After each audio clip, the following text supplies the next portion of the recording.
ऐसे ही जब गंगा और रमेश घर की ओर जा रहे थे, तभी रास्ते में अचानक गंगा की नजर उन चाचा पर पड़ गई जिनके साथ वो कल ही माँ के घर से अपने ससुराल आई थी। अरे चाचा जी, आप यहाँ? और चाचा जी, आप इस तरह उदास खड़े क्यों हैं?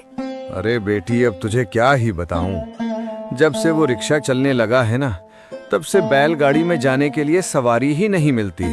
आज तो अभी तक एक भी सवारी नहीं मिली। घर में थोड़ा सा भी राशन नहीं बचा है। यही सब सोचकर मन बहुत उदास हो गया है। अब हम जैसे गरीब लोग तो वो नया रिक्शा खरीद भी नहीं सकते। अरे भाग्यवान, ये चाचा कौन है? मैंने तो इन्हें पहचाना नहीं।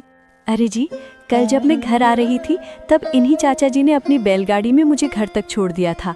अच्छा, वैसे भाग्यवान, इनकी हालत देखकर मुझे बहुत बुरा लग रहा है।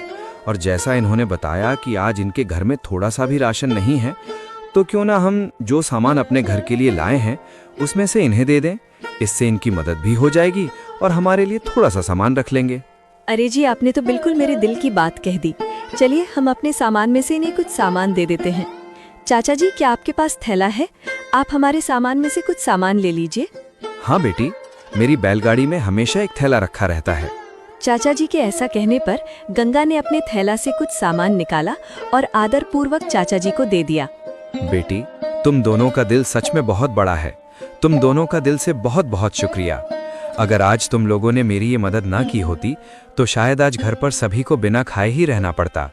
तुम दोनों का एक बार फिर से बहुत बहुत धन्यवाद। अरे चाचा जी, धन्यवाद की कोई जरूरत नहीं है, ये तो हमारा फर्ज है। वैसे चाचा जी, अब हम चलते हैं, आप अपना ख्याल रखिए।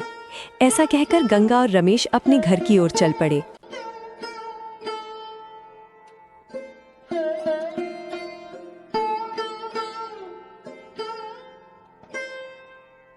भाग्यवान, मुझे तुमसे एक बात पूछनी थी। हाँ जी, पूछिए ना, क्या बात है? भाग्यवान, मुझे एक बात समझ में नहीं आती कि तुम अपनी दीदी से इतनी नफरत क्यों करती हो। सौतेली ही सही, वो तुम्हारी बहन तो है। तुम दोनों एक ही घर में साथ साथ खेलते हुए बड़े हुए हो। ऐसे में दिल में इस तरह की नफरत पालना ठीक बात नहीं है। अरे जी, अब आप भी उस गरीब गंगा की तरफ होने लगे हैं। आखिर आपने उस लावारिस गंगा में ऐसा क्या देख लिया जो आप मुझसे इस तरह बातें कर रहे हैं? अरे भाग्यवान, मेरा कहने का मतलब वो नहीं है जो तुम सोच रही हो। मैं तो बस इतना कहना चाहता हूँ कि तुम दोनों ही बहनें हो और अगर तुम मिलजुल कर रहोगी तभी जीवन में खुशियाँ आएंगी। आप ये सारी बातें रहने ही दीजिए। मैं उस लावारिस गरीब बहन के साथ मिलजुल कर नहीं रह सकती हूँ। कृपया आप ये सब बातें यहीं छोड़ दीजिए। विवान भले ही अमीर था, लेकिन उसका मन सीता की तरह अमीरी गरीबी का भेद नहीं करता था। वो स्वभाव से सीधा साधा, सरल और नेक इंसान था।